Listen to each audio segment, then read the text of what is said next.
Man seeking custody of his son is shot dead after taking paternity test. Oh my god.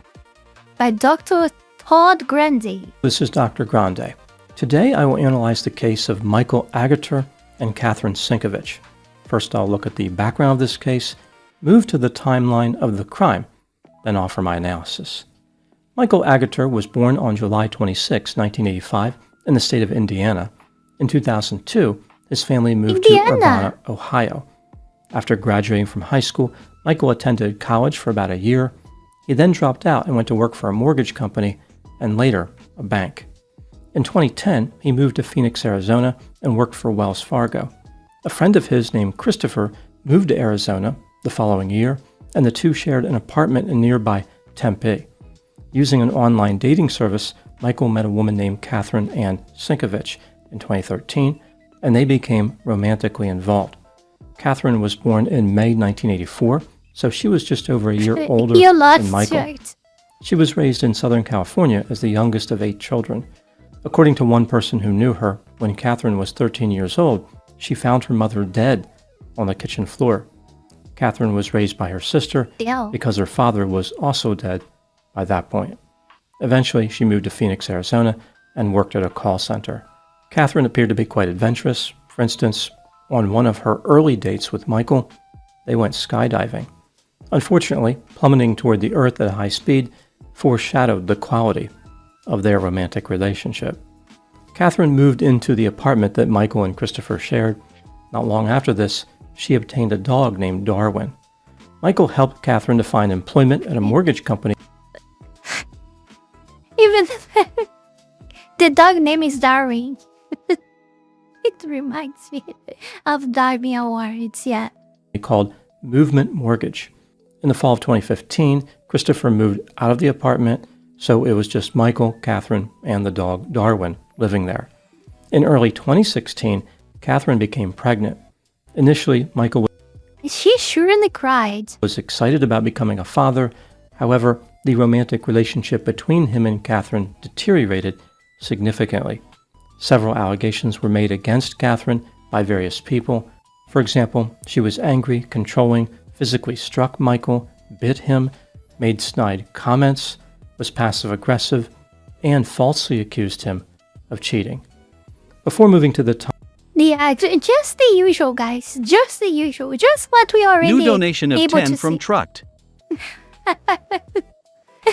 You actually donated for that. But I mean, we don't know yet, Turks. Like, thank you for the 10, but we don't actually know yet if there is no black involved, you know.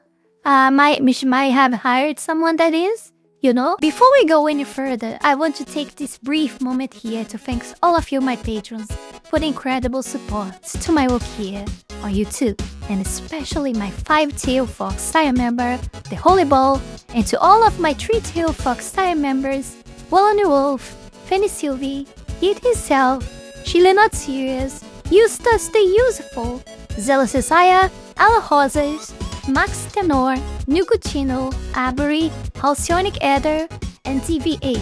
Thank you very, very much. You guys are amazing. Also, thanks to everyone that have been supporting me on Ko-Fi, Kick, and to all of my YouTube members. You can support this channel live and growth with just $5 a month and gain access to many perks. This is less than a burrito. Check out my Patreon. Link is in the description below. timeline of the crime, let's But yeah, she's not the, I mean, is definitely not the head of the crime, you know, not the thinking head of it. hear a word from today's sponsor, ZocDoc. One thing I have noticed is that even people who are very responsible in other areas of their life can still procrastinate when it comes to making a doctor's appointment. Sometimes it is not even the appointment itself. It is the process.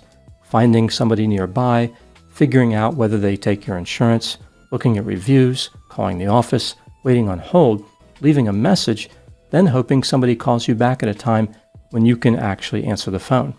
That is why ZocDoc can be so useful. ZocDoc is a free app and website where you can search and compare local, in-network doctors. They have over 150,000 providers across more than 200 specialties in all 50 states. You can look at detailed doctor profiles, read reviews from real patients, see actual appointment openings, and click to instantly book a visit. Here, the similar program to this is how it's called, like Dr. Alia. Yeah, here it's Dr. Alia, it's the same thing. I think it's the only one that we have here. I mean, it's clearly the heaviest, more popular one, but I don't know if we have others. Many appointments happen fast, usually within 24 to 72 hours, and sometimes even the same. It may seem small, but just clicking the link in the description. Head to ZocDoc.com/Dr. Grande ZocDoc.com to get started and check that appointment off your to-do list. Now moving to the timeline of the crime. In March 2016, Michael Agater and Catherine Sinkovich separated. Michael moved 28 miles south to Maricopa, Arizona, where he rented a 1,200 square foot house on West Sagebrush Trail. He took the dog Darwin with him. In April 2016, Michael obtained an order of protection against Catherine. He accused her of breaking into his home and taking Darwin. Catherine gave birth to a son in October 2016. Since the romantic relationship fell apart, Michael was no longer excited about becoming a father. Catherine told him he was not the father of the child. Based on his feelings, one would think that Michael would have been relieved. And based on feelings. But instead, he was worried and suspicious. He thought that Catherine was lying to him and would later say he was the father and file for. Why you want to be the father of this kid with such a whore like that, like so evil, devoid of so woman like that, so badly? Why you just, like she said, you are not the father, so just move on. You're not even living with her anymore. Just move on. Child support. Michael initiated legal proceedings to establish paternity with the intent of obtaining custody or visitation rights. He was also pursuing. No, just take the opportunity. Find yourself another woman, a good one. Like, I mean, if you would still want after having such a terrible experience like that, and then have a kid with her if you want so much. Like, what the fuck? Custody of the dog, Darwin.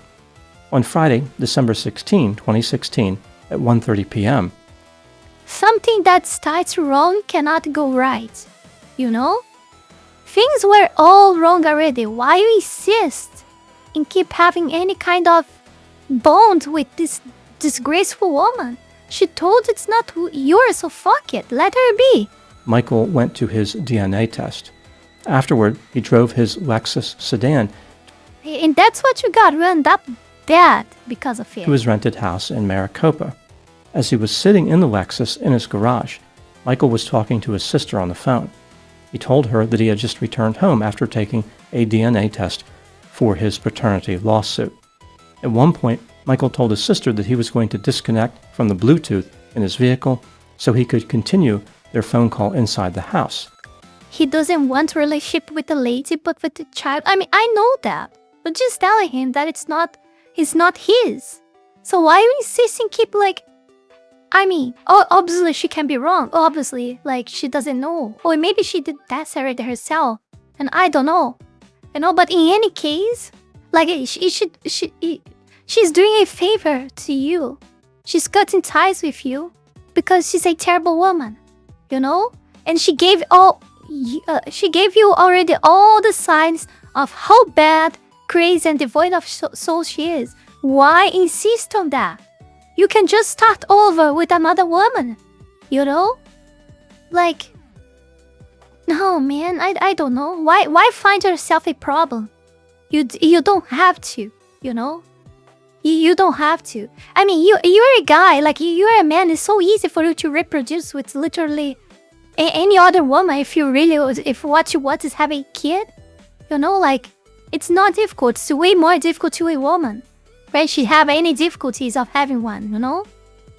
Michael then said, "Holy blank." The blank rhymes with grit. This was followed quickly by Messi to love kid, but the kid's not even born. I don't know if he got to see her with a belly or something. 3 gunshots. His sister made an effort to get help from Michael, but several of his neighbors heard the gunshots as well and called 911. The calls started at 2:28 p.m. When the police arrived, they found 31-year-old Michael Agater dead. That's his code, Mizuki? You can think whatever you want. Like, she made your life a hell already. She's a terrible woman. She's pregnant and telling you are not the father. Why you give yourself the trouble of raise a kid in a relationship where you both are like divorced or separated, you know? Just to make the head of the kid even more crazy? Just to later on have the mother make the head of your kid that you're raising together with her? Like together, I'm saying like both like dividing the time. Like she will make the head of the kid, alienating the kid's mind, saying that you don't care about her, like that you're a terrible person, you know, and she will buy that because after all is a kid, and you know like and she's the mother, and you will listen to the mother, you know. She will make your kid with her like become your enemy. Why you would want that? You can just find yourself another woman, start a healthy relation with her, have a kid, and become a normal, healthy family instead of this. You know? I don't think I'm being cold at all. Cold is this fucking bitch. Slumped over the driver's seat of his Lexus. The vehicle was parked in his garage and running. There were 3 spent cases on the garage floor. No, guy, no. I appreciate King Sama, but no, definitely I'm not always right. But I don't think I'm wrong on this. No, I really don't. And 3 bullet holes in the rear driver's. It really seems like someone is really trying to find himself more problem, and this is exactly what happened. He died because of it. Side window of the Lexus. Totally unnecessary. Michael had been shot 1 time in the left side of his head and 1 time in his back. The 3rd shot hit the B pillar of the Lexus and did not strike Michael. Neighbors told the police that they saw a white minivan drive away after the shooting, but nobody was able to offer a detailed description of the driver. Investigators examined video surveillance that was captured from Michael's camera system. Yeah, it might be that TK says things like he may have been worried that if it is his kid, that he doesn't want the kid raised by a psycho. But again, if it's his kid, what if it wasn't? What if he done the test, the paternity test, and wasn't his kid? You know, really? Like he would just like not give a shit anymore? You know, like. Like, you see, like, it doesn't matter? What test in the paternity test would help him with? If it's not the kid, then what? The kid will still be, like, even if it's not his, the kid will still be being raised by her, anyway. Or you're telling me that he will try to fight for a kid that is not his to have the guards of him or she? You know, so will not be raised by that crazy lunatic woman. I don't know even if it's that is possible. One that he installed because he was worried about Catherine. Right before the shooting, a person wearing a hooded sweatshirt and dark pants could be seen running toward his house. The person appeared to be carrying papers in one hand. 11 seconds later, this same person could be seen running away from Michael's house and driving away in a white minivan. It didn't take long for the police to figure out that Catherine may have been the killer.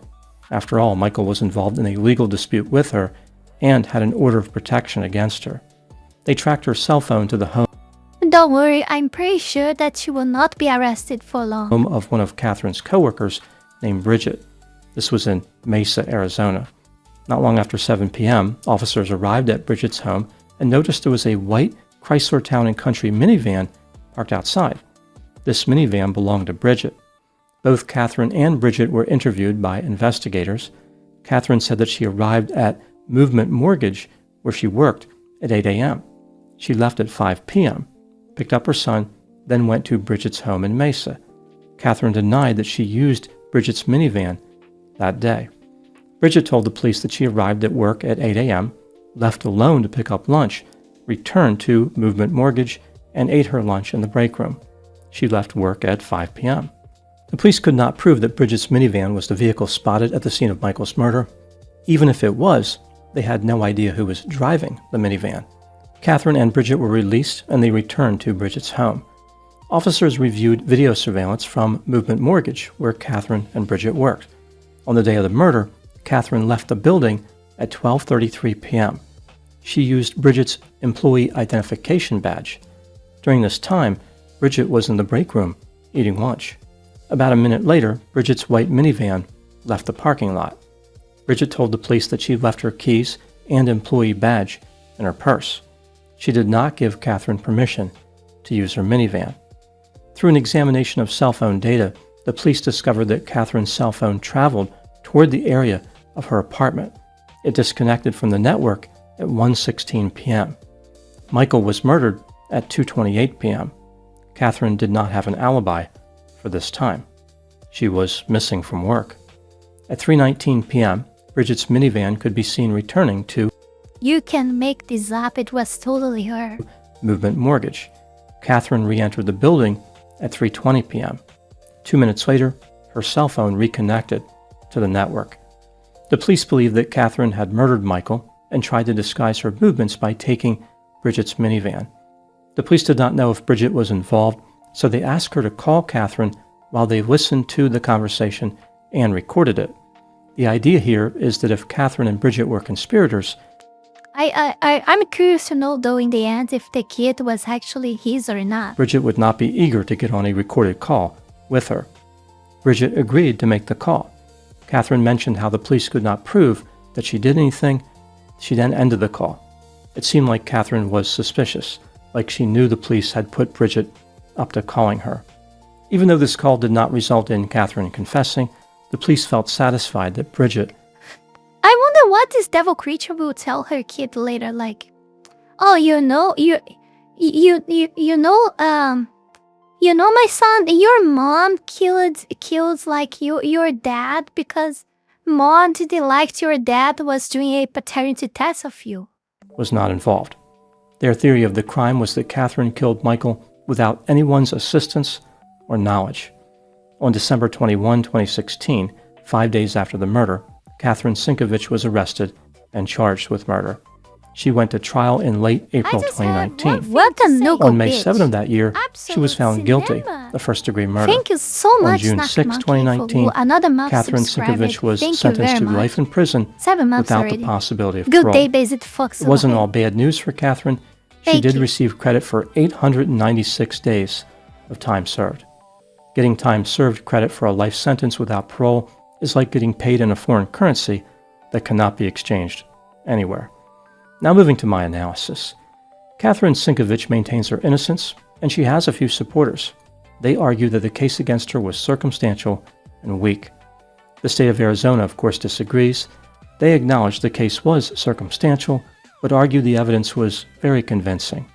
This brings me to the question, was Catherine guilty of murder?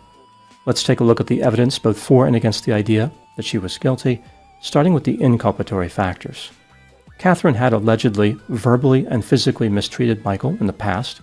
Michael ultimately rejected her romantically He's free? and I don't moved into a know. place by Let himself. him see.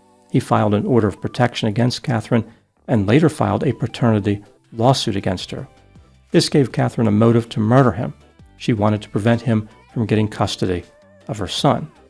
Catherine allegedly asked if she could borrow another person's newborn for the DNA test, so she was trying to disprove Michael's paternity using She got life in dishonest prison? means. Amazing. One of Catherine's co-workers testified that Catherine and Bridget the would least frequently she talk about deserves. Michael.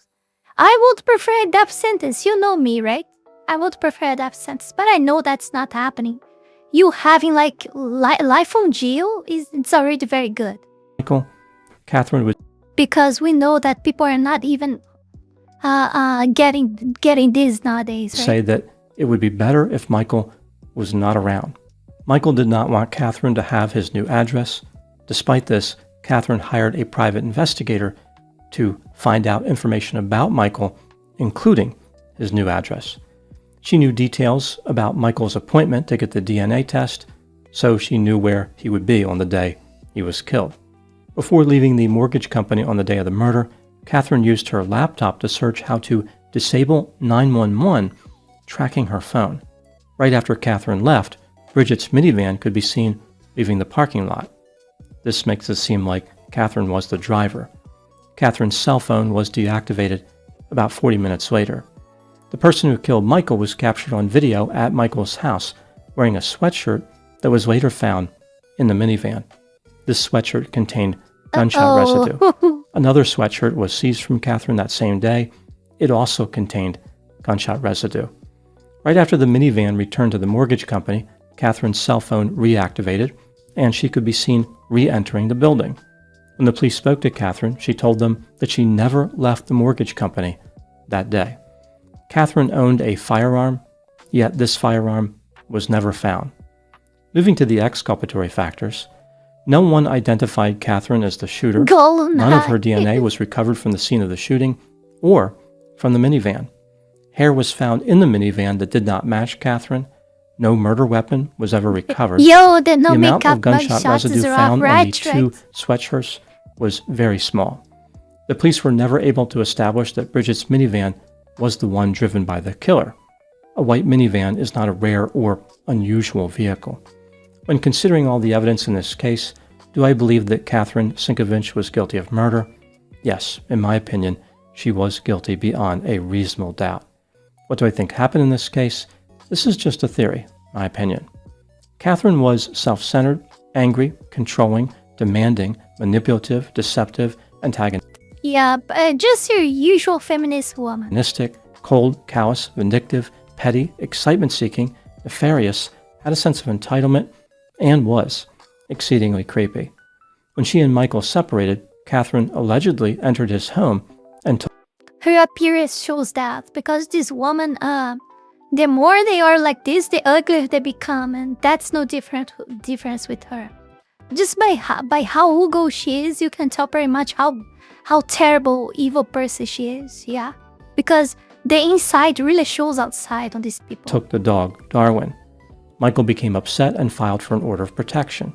When Catherine gave birth in October 2016, she told Michael that he was not the father. Michael became suspicious and filed a paternity lawsuit against her. Catherine was determined not to let Michael get custody of her son or of the dog, Darwin. She came up with a simple plan to eliminate Michael. When her colleague Bridget was eating lunch, Catherine would take her keys and ID badge, leave the building in Bridget's minivan, murder Michael, then return to work as if nothing happened. Catherine took her phone with her. Obviously, these people are devoid of soul. They can easily. For her, it's pretty easy and simple to act like if nothing happened. Her on the homicidal journey. She doesn't feel nothing. She didn't feel nothing taking away the life of the father of her child. And deactivate. Well, in her head, he wasn't even her dad's child, by the way. Like, I don't know who she fucked with, but if she's saying that, there is other people. She approached Michael when he was sitting in his car, in his garage. The documents in her hand. Well, it's just a lie. That can be as well. And were probably from the paternity lawsuit. Maybe she wanted to show Michael those documents before shooting him, so he would understand why she was about to kill him. After the murder, Catherine drove back to work, and Bridget never realized that her minivan had been moved. The major flaw in Catherine's plan was that she was captured on video leaving work and returning to work. During the time she was gone, Michael was murdered. The case against her was only circumstantial, but the circumstances strongly pointed toward Catherine. Does these creatures forget that there is cameras literally everywhere now? And this is what annoys me the most, because there is cameras everywhere, and even so, they get to not condemn people to death or life sentence in many crimes, or even let they run free with the literal cameras everywhere, always showing what happened. That's the most crazy thing to me. As the killer. Another flaw in Catherine's strategy was that she did not realize the importance of motive. Technically, someone other than Catherine could have killed Michael, but that would have been incredibly convenient for Catherine. He or she wanted him dead, and someone else just happened to kill him. It is difficult to believe. Catherine had a pronounced lack of empathy, therefore her calculations did not account for how members of the jury would interpret her emotions. She did not understand how they would feel. Emotions, she believed they would look at feelings, each piece of feelings. evidence coldly feelings. and in isolation, without factoring her anger and vindictiveness into the equation. In her way of thinking, her negative emotions could never be used as evidence to convict her. In the end, Catherine may not care about spending her life in prison because she achieved her goal of preventing Michael from getting custody. Ironically, her prison of hatred is so intense, it does not matter to her if she is also in a prison of steel. But what gives? He was the father or not? I didn't saw it here. Did I miss that? Did they talk about this and we lost? I don't know. I got curious, but doesn't matter. He's dead. Whatever. Yeah. Oh yeah. Just want to remind you guys to join our Discord server. You can do that by hopping on the link tree that is on your screen right now. There you'll find amazing other links, like for example Patreon and Ko-Fi, where you can support Foxu, oh my god, Foxu and many others. You can also just start like discord.gg/Kitsune Mizuki. You are free to join our Discord server, but if you're a retired piece of shit of a leftist, woke retarded, like fan-sitter, like don't go there, because truck it with pleasure in deleting you out of existence if you try, okay? Yeah, that's it. Let's go to the next one.